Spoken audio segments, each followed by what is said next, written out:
I remember it like it was yesterday. It was a cold winter night, and I was alone in my house.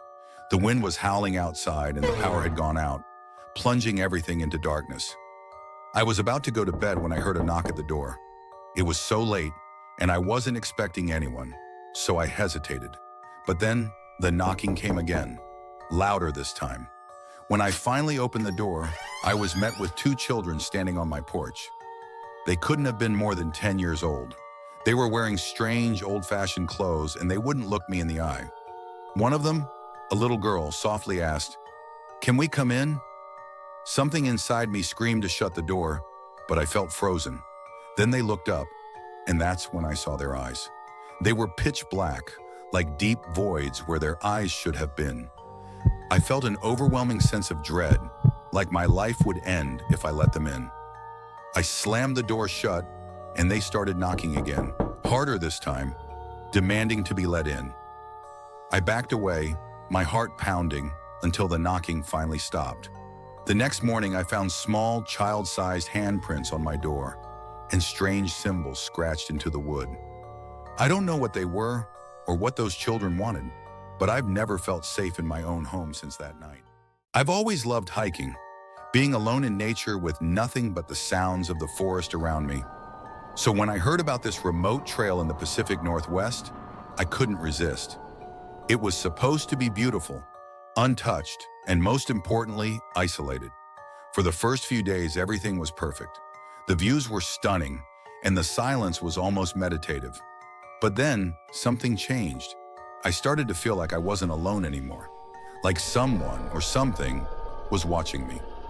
I brushed it off at first, thinking it was just my imagination. But the feeling wouldn't go away. One day I stumbled upon a strange symbol carved into a tree. It didn't look like anything I'd seen before, and it gave me an uneasy feeling. I tried to shake it off, but the sense of being watched grew stronger. That night, as I sat by my campfire, I heard footsteps just beyond the light of the fire. I called out, but no one answered. The footsteps stopped, but the fear didn't. I couldn't sleep. I just sat there listening to the sounds of the forest, waiting for something to happen. The next morning, I decided to cut my trip short. I packed up and started the hike back, but I couldn't shake the feeling that something was following me. I tried to move faster, but the forest seemed to close in around me. The last thing I remember before everything went black was a shadow moving between the trees, too fast to be human. When I woke up, I was lying by a river with no memory of how I got there. My camera was missing, and so was my sense of peace. I never went hiking again. When I was 8 years old, my grandmother gave me a doll for my birthday. It was an old-fashioned porcelain doll with curly hair and a delicate dress. I named her Clara and kept her on a shelf in my room. At first, I loved having her there, but soon things started to get strange. I began having nightmares about Clara. In my dreams, she would come to life and whisper terrible things to me, things no child should ever hear. I'd wake up in a cold sweat, and every time Clara would be sitting on my bed, her glassy eyes staring at me. My parents didn't believe me when I told them, but I knew something was wrong with that doll. One night, I woke up to the sound of soft whispering. I opened my eyes, and there was Clara, sitting on the edge of my bed, her head tilted toward me. I froze, too terrified to move. The whispers grew louder, and I realized they were coming from her. I screamed, and my parents rushed in. They found me standing on my bed, pointing at Clara. "She's angry," I told them, but they just thought I was having another nightmare.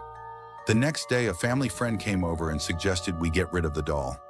My parents buried Clara in the backyard, hoping that would put an end to it. But that night, I woke up to the sound of crying. I went to the window, and there she was, Clara, sitting on the porch, covered in dirt, her eyes fixed on me. We moved out of that house shortly after, but I've never been able to forget Clara. Sometimes I still hear those whispers in the dead of night.